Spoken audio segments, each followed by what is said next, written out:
ఇక డీటెయిల్స్ చూస్తే రాబోయే మున్సిపల్ ఎన్నికల్లో చెన్నూరు మున్సిపాలిటీపై కాంగ్రెస్ జెండా ఎగురవేయటమే లక్ష్యంగా పార్టీ నాయకులు కార్యకర్తలు సమన్వయంతో పనిచేయాలని మంత్రి జూపల్లి కృష్ణారావు పిలుపునిచ్చారు. మంచిర్యాల జిల్లా చెన్నూరు ఎమ్మెల్యే క్యాంపు కార్యాలయంలో తనను కలిసిన నూతన సర్పంచ్లకు మంత్రులు శుభాకాంక్షలు తెలిపారు. ఉమ్మడి ఆంధ్రప్రదేశ్లో ఏ సీఎం చేయని విధంగా గత 10 ఏళ్లలో 8 లక్షల కోట్ల అప్పులు చేసి తెలంగాణను ఆర్థికంగా అధోగతి పాలు చేశారని బీఆర్ఎస్పై ధ్వజమెత్తారు.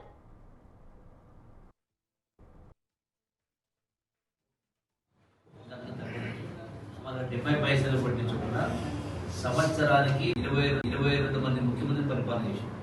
అందులో కాంగ్రెస్ ముఖ్యమంత్రితో పాటుగా ఎన్టీ రామచంద్రబాబు ఉన్నారు. 64 సంవత్సరాల్లో 24 మంది ముఖ్యమంత్రులు పరిపాలిస్తే రాష్ట్రం పైన ఉన్న అప్పు 64,000 కోట్లు.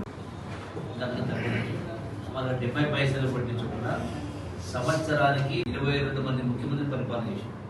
అందులో కాంగ్రెస్ ముఖ్యమంత్రితో పాటుగా ఎన్టీ రామచంద్రబాబు ఉన్నారు. 64 సంవత్సరాల్లో 24 మంది ముఖ్యమంత్రులు పరిపాలిస్తే రాష్ట్రం పైన ఉన్న అప్పు 60.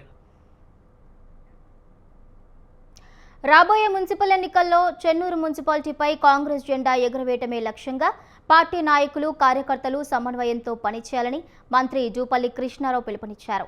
మంచిర్యాల జిల్లా చెన్నూరు ఎమ్మెల్యే క్యాంపు కార్యాలయంలో తనను కలిసిన నూతన సర్పంచ్లకు మంత్రులు శుభాకాంక్షలు తెలిపారు. ఉమ్మడి ఆంధ్రప్రదేశ్లో ఏ సీఎం చేయని విధంగా గత 10 ఏళ్లలో 8 లక్షల కోట్ల అప్పులు చేసి తెలంగాణను ఆర్థికంగా అధోగతి పాలు చేశారని బీఆర్ఎస్పై ధ్వజమెత్తారు.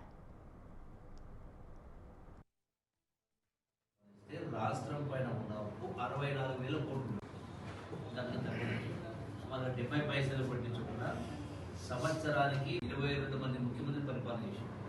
అందులో కాంగ్రెస్ ముఖ్యమంత్రితో పాటుగా ఎన్టీ రామచంద్రబాబు ఉన్నారు. 64 సంవత్సరాల్లో 24 మంది ముఖ్యమంత్రులు పరిపాలిస్తే రాష్ట్రం పైన ఉన్న అప్పు 64,000 కోట్లు. మన 70 పైసలు పట్టించుకున్న సంవత్సరానికి 22 మంది ముఖ్యమంత్రులు పరిపాలన చేశారు. అందులో కాంగ్రెస్ ముఖ్యమంత్రితో పాటుగా ఎన్టీ రామచంద్రబాబు ఉన్నారు. 64 సంవత్సరాల్లో 24 మంది ముఖ్యమంత్రులు పరిపాలిస్తే రాష్ట్రం పైన